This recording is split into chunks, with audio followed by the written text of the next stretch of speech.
Você está ligado no Agenda Econômica da TV Senado. Os sistemas federais de administração financeira e de contabilidade têm como órgão central o verdadeiro coração das finanças públicas do país, na escala federal, a Secretaria do Tesouro Nacional, que emite os títulos do governo, responde pela administração da dívida pública e também pela liberação dos recursos orçamentários da União. O Agenda Econômica de hoje mergulha nas contas públicas federais, passando pelo acompanhamento dos superávites primários, pelo resultado nominal e pela relação dívida líquida PIB, que é o Produto Interno Bruto. Está hoje aqui conosco o secretário do Tesouro Nacional, Arno Hugo Augustin Filho. Participa dessa entrevista o jornalista Beto Almeida. Doutor Arno, muito obrigado pela sua presença nos estúdios. A satisfação é minha estar aqui com vocês. Eu queria começar a gente falando um pouco da Secretaria, né, do Tesouro Nacional, que é uma secretaria de extrema importância, criada em 86. Quer dizer, como é que era antes, qual foi o avanço que o Brasil obteve no controle das contas públicas ao se criar uma Secretaria do Tesouro Nacional? A Secretaria do Tesouro Nacional, ela é, em termos históricos, relativamente jovem. A Secretaria o Ministério da Fazenda, por exemplo, tem 200 anos. A Secretaria da Receita, a área de Receita, tem essa mesma idade praticamente. E a Secretaria do Tesouro tem apenas 25 anos, que é o que nós estamos completando esse ano. Nesses 25 anos, penso que se demonstrou a grande necessidade de unificar o conjunto das atribuições de controle financeiro, de gasto público, numa única secretaria, que foi justamente a criação da Secretaria do Tesouro Nacional. Um marco fundamental foi a criação do chamado SIAF, que é o Sistema Integrado de Administração Financeira da União, pelo qual o conjunto de contas dispersas que antes haviam passam a ser todas centralizadas num único sistema, né, num sistema de conta única, com isso permitindo uma maior eficiência e principalmente um maior controle. Então, também a antiga conta movimento deixou de existir. Um conjunto de mudanças foram feitas, todas no sentido de maior responsabilidade fiscal e de criação de um órgão único que pudesse, então, dar essa unidade, inclusive para efeitos orçamentários a partir da criação da Secretaria do Tesouro Nacional, passou-se a ter uma unidade orçamentária mais forte, no sentido de que o conjunto dos gastos públicos, deixou de haver a conta movimento, deixou de haver um conjunto de orçamento monetário, enfim, que permitiram um controle fiscal mais rígido, e isso ajudou o país a melhorar a sua situação fiscal. Mas como é a estrutura organizacional dessa secretaria? Assim, como é feita a seleção dos profissionais? Quais são os critérios para essa escolha? Como é que ela está estruturada? Nós temos uma secretaria pequena, algo em torno de 630 funcionários, a maior parte deles de nível superior, que são os analistas de finanças de controle. Nós temos, portanto, uma estrutura com funcionários concursados, né? Nós temos feito concursos de uma forma mais rápida possível, no sentido de renovar os nossos quadros e também permitir que o Brasil tenha uma estrutura profissional, né? Ou seja, funcionários que são do Tesouro, lá trabalham e, portanto, conseguem ter uma continuidade. Então, não há cargos de confiança, enfim, a grande maioria dos funcionários são do próprio Tesouro, há alguns cedidos. E temos também um cargo de nível médio, né, que são os técnicos de finanças de controle, mas que aí tem um número menor. A maior parte dos servidores são de nível superior. Nós temos dos 630, 460 nível superior, e os outros temos alguns cedidos, são do nível médio. Houve uma reformulação no sistema de remuneração da carreira, quer dizer, que hoje é tido, inclusive, como um paradigma para todo o setor público. Eu queria que o senhor falasse um pouquinho qual foi essa modificação. Nós tivemos, alguns anos atrás, a introdução de um sistema de metas e de análise de desempenho. Esse sistema de análise de desempenho servia, inclusive, para uma remuneração variável dos servidores. A remuneração não é mais variável, mas o sistema de meta de desempenho permanece. Nós reunimos todos os anos fazemos uma discussão dentro do Tesouro, cada servidor tem as suas metas, ou seja, ele tem alguns objetivos que ele tem que alcançar, que são os objetivos que o país entende correto. Então, por exemplo, para alcançar o superávit primário, para ter uma evolução, a dívida pública se tornar melhor, ter um perfil melhor, você precisa tomar uma série de medidas. Então, tem uma determinada ação que é necessária, se constituir essa meta, e os servidores têm a responsabilidade de conseguir que isso se ocorra nos prazos estabelecidos. Então, a partir daí a gente faz um sistema de desempenho e esse sistema de desempenho é um sistema que nós consideramos eficiente, ajuda na gestão da Secretaria do Tesouro.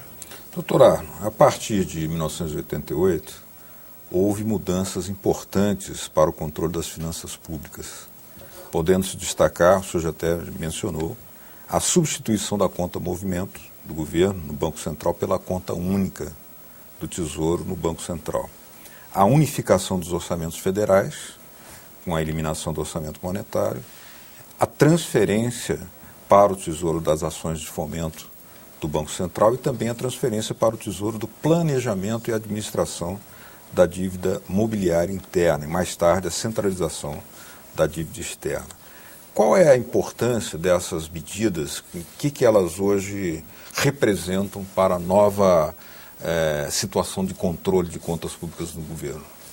O Brasil, historicamente, na sua área fiscal, ele tinha uma grande dificuldade de transparência, no sentido de que pudesse haver uma estatística fiscal, que o conjunto dos países entendesse, ao enxergar o Brasil adequada, nós mesmos, né, os brasileiros, o sistema financeiro de uma forma geral, mas a própria sociedade brasileira. Então, esses sistemas de controle, de separar o que é, por exemplo, política monetária e o que é política fiscal. Com a LRF, com a Lei de Responsabilidade Fiscal, ficou mais clara a distinção entre o que é a Secretaria do Tesouro e o que é o Banco Central. Tudo que é dívida de característica fiscal, ou seja, que tem a ver com o financiamento do setor público, está no Tesouro. Então, nós temos receitas da União e temos despesas. Historicamente, no passado, essas receitas e despesas geraram uma dívida e essa dívida nós gerenciamos no Tesouro Nacional.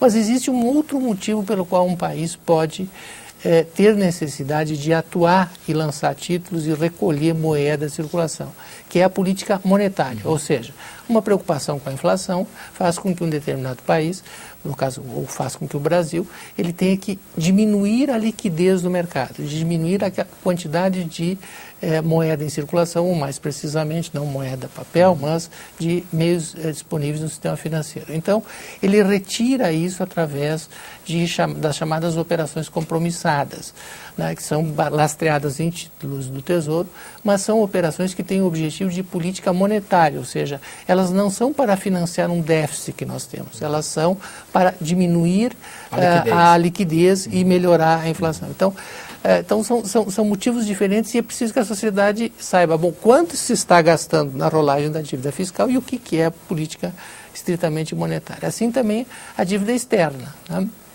Ela passou a ter um controle muito maior na medida em que ela foi para a Secretaria do Tesouro Nacional, permitindo inclusive unificar o nosso sistema de dívida externa e interna. Aliás, o Brasil vem diminuindo a dívida externa, né? Ou seja, num processo de melhoria, de melhor gerenciamento. Então, esses controles todos, e essas unificações que foram feitas, e a separação de funções, elas foram muito importantes para que a gente tenha hoje um país com grau de investimento, reconhecido pelas agências de rating, ou seja, um país considerado com grande solidez fiscal, e uma das questões, não a única, mas uma das que contribui para isso, é esse arcabouço institucional bem construído, ou seja, claro, o que é política fiscal, o que é política monetária, o que é gerenciamento da dívida externa, quem faz o câmbio, então tudo isso que no passado no Brasil era muito confuso, ao mesmo tempo muito segmentado, ou seja, um grande número de contas, por exemplo,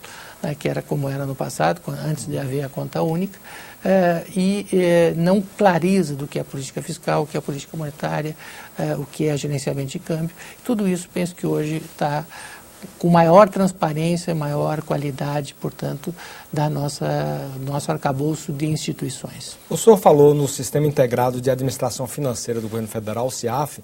Eu queria que o senhor falasse um pouco mais do acesso ao CIAF, que se o cidadão comum pode acompanhar a evolução das contas públicas através do CIAF, se há um limite para esse ingresso, como é que funciona isso?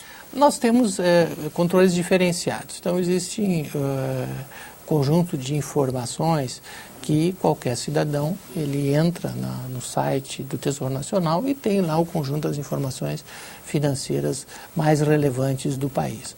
Nós, todos os meses, divulgamos, por exemplo, as estatísticas, que são os principais resultados, resultado primário e outros, e no CIAF é um sistema no qual o controle, por exemplo, do parlamento é bem mais exercido, né? Ou seja, os deputados e senadores têm acesso ao CIAF e a partir daí eles têm as informações num nível de detalhamento em tempo forte, portanto permitindo que haja controle da sociedade sobre o setor público. Então, a maior parte das informações hoje, ela é muito clara, muito transparente, tranquila, né? Nós não temos dificuldades quanto a isso, ou seja, o Brasil tem uma transparência muito forte, principalmente com o uso agora da internet.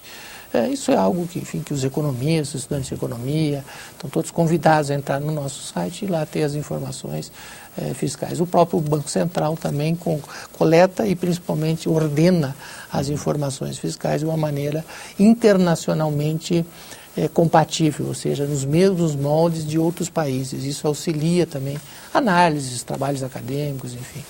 O site, a pessoa pode entrar para saber melhor no www.tesouro.fazenda.org. Exatamente. Doutor Arno, o Tesouro Nacional é avalista das operações de crédito internacional, junto a organismos como o BID, o BIRD, né? Mas como é que funciona esse processo de concessão de aval? Ou seja, que critérios, que garantias são exigidas dos órgãos públicos, né, unidades da federação que tomam empréstimos internacionais? O que deles se exige? Esse é uma dos sistemas mais tranquilos e seguros que existem, porque os estados e os municípios, quando eles tomam financiamentos internacionais, necessariamente eles têm que ter o aval da União. Eles têm que ter a autorização da Secretaria do Tesouro Nacional, da COFIEX, que é uma comissão de controle das questões externas, mas eles têm necessariamente que ter o aval. Por quê? Porque com isso, se um estado ou município tem dificuldade, isso não vai estragar a imagem do país, né? Porque então a União vai fazer o pagamento. Por outro lado, é garantido e é tranquilo do ponto de vista da União, porque as receitas que os estados e municípios têm, parte são transferidas pela própria União, que é o caso do FPM dos municípios e o FPE dos estados, e, portanto, se há um não pagamento por parte de alguma das unidades, nós retemos os valores e, portanto, é feito o pagamento sem dificuldade, e mesmo as receitas próprias dos estados e municípios podem ser retidas se necessário, não costuma ser necessário esse tipo de procedimento. Teria um castigozinho, né? Então, mas de qualquer maneira o Tesouro, se não pagar, o Tesouro banca, o Tesouro paga. Ele paga, mas ele tem ressarcido isso imediatamente, porque tem as transferências e as próprias não receitas há o caso próprias. Que o Tesouro tenha ficado com a batata quente na mão, assim, complicação. Não há inadimplência, não há casos como esse. As únicas dificuldades que tem são não de característica de cobrança, mas de característica decorrente de alguns contenciosos judiciais. Eventualmente, algum estado ou município entende que esse ou aquele critério não é adequado e, eventualmente, há ações, né? Agora, em teoria, qual seria, por exemplo, uma possível punição em caso de inadimplência? Como é que seria a operação disso? O Estado e o das município... transferências? Não, em teoria não. Isso ocorre. Ou seja, eventualmente não há o pagamento por Estado e município de alguma das suas obrigações e nós retemos. Né? Então, a consequência disso é que, por exemplo, o repasse do FPE ou do FPM, que é feito 3 vezes por mês, ele é totalmente retido, parcialmente, dependendo do valor, e, portanto, saldo o débito. O mesmo vale para a nossa dívida, que é ainda uma dívida muito grande dos estados e municípios com a União. Tá? Então, a dívida externa é menor, mas a dívida deles com a União é grande. Se não há o pagamento na data prevista, a União retém. E esse sistema tem se demonstrado muito seguro. Nós não temos inadimplência relevante, nós temos única e exclusivamente inadimplência em função de questões judiciais, e eventualmente algum ente não atrasa alguma coisa e depois é feita a recenção. Antigamente o Banco Central emitia títulos, quer dizer, aí com essas reformas ficou acertado, então o título é para o Tesouro Nacional. O Banco Central cuida da política monetária utilizando títulos do Tesouro para fazer a política monetária, de enxugar o mercado, aumentar ou reduzir a liquidez. Agora eu lhe pergunto, esses títulos que vão para a carteira do Banco Central, do Tesouro Nacional, são remunerados e qual é a remuneração? Nós temos, no caso do Banco Central, o seguinte cuidado. A LRF estabeleceu que o país não pode mais se financiar a partir do Banco Central. Então, o país não pode, por exemplo, emitir moeda, né, com o objetivo de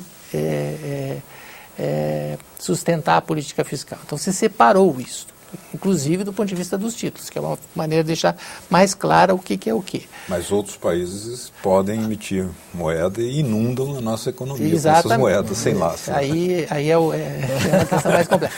Então, aí no caso dos títulos do Tesouro, o que ocorre?